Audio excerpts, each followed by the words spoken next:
This line prevents a bug, and this line creates one. You're changing a tiny symbol, and we're killing huge bugs. Let's get started. Hey, welcome back. Grab your coffee, sit back, and relax. The Clean Code C++ series is about to begin. Think you know how to initialize variables in C++. What if I told you your code could be silently hiding dangerous bugs? Let's find out right now. For years, we've initialized variables using familiar syntax borrowed from C. But that old way can silently discard important data and cause frustrating bugs.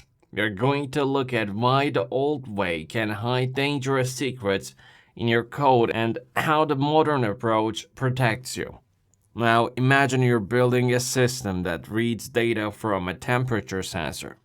The sensor is very precise, giving you readings with decimal points. But for a particular historical log, you only need to store the whole number part of the temperature.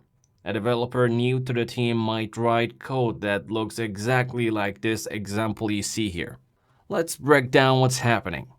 Here we've got a function called log temperature, and it takes in a double, a number that can have fractions. Inside the function, it initializes an integer variable with the value from the sensor reading. Then it prints out that integer. In the main function, we are defining a sensor value of 24.8 and passing it along to the logging function. If you compile and run this, it actually works just fine. It'll print logging whole degrees 24. Now let's think about this for a second. Do you see the problem here? At first glance, everything seems okay, but notice how the point 8 just vanished into thin air. The silent data loss is called a narrowing conversion. We are forced a data type that holds more information, a double into a data type that holds less, an integer, and the compiler didn't say a word. It just quietly threw away the fractional part. In a scientific application, so how do we guard against something like this? Well, C++11 introduced a superior syntax called uniform initialization, or as most people call it, brace initialization.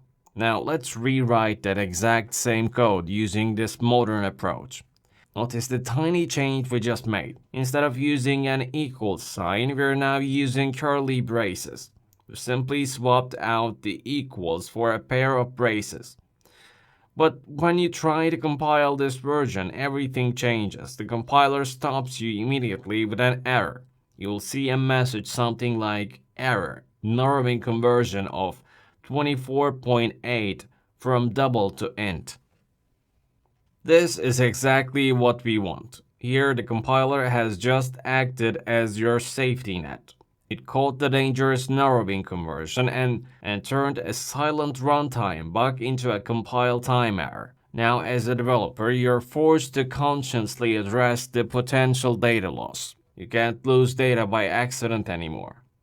That simple switch from an equal sign to curly braces makes your code fundamentally safer. But there is another benefit here that's just as important. Brace initialization solves one of the most notorious quirks in C++, something known as the most vexing parse. Let's consider another common scenario. Say you have a simple time class you want to use to time an operation. To create an object using its default settings, a developer might naturally write code that looks exactly like what you see here.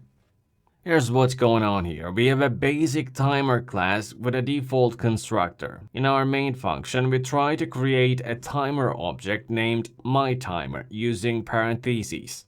This seems logical. It looks exactly like we're calling the constructor. But when you compile this code, you'll get a bizarre error on the line where you're trying to start the timer. The compiler will complain you're trying to use the dot operator on something that's not an object. And this is where the problem starts. A strange rule in C++. Anything that can be interpreted as a function declaration will be interpreted as one.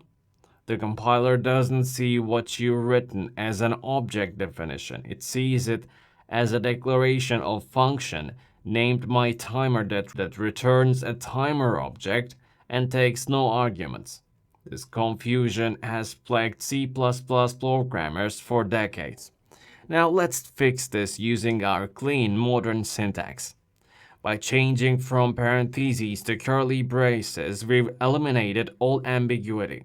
Now the compiler cannot simply mistake this for a function declaration. The syntax clearly and cleanly defines an object called myTimer, calling its default constructor. The code now works exactly as intended. It's clearer, safer, and completely unambiguous. Now, this consistency is now brace initialization is the preferred method. It works beautifully for simple types, class objects, and much more. However, there's one key area you need to be mindful of because the old and new initialization styles can have very different behaviors, and that's with standard containers like vector. Let's look at this example you see here. Here, vector A is created using parentheses, while vector B is created using braces. When we look at the output, it reveals a critical difference. Vector A, created with parentheses, ends up with a size of 5 and contains 5 zeros. But vector B, created with braces, has a size of 1 and contains a single element, the number 5. Now, here's what's happening. The parentheses in vector A call the constructor that takes a size parameter, creating a vector of 5 elements, all initialized to 0. But the braces in vector B prioritize what's called the initializer list constructor. This constructor assumes you're providing a list of initial elements. So instead, you end up with a vector containing just one element, the number 5. Neither approach is wrong, but they do entirely different things. So here's the rule of thumb. Use braces when you want to initialize a container with a specific list of elements. Use parentheses when you're calling a constructor that takes a size, a pair of iterators, or something else that's not an element list. Quick tip session done. If you're craving more, my masterclass at alcoacademy.com is waiting for you. And I've got loads more tips on this channel, so stick around. Don't forget to check my other videos right here. Drop a like and comment below. I'd love to hear your thoughts.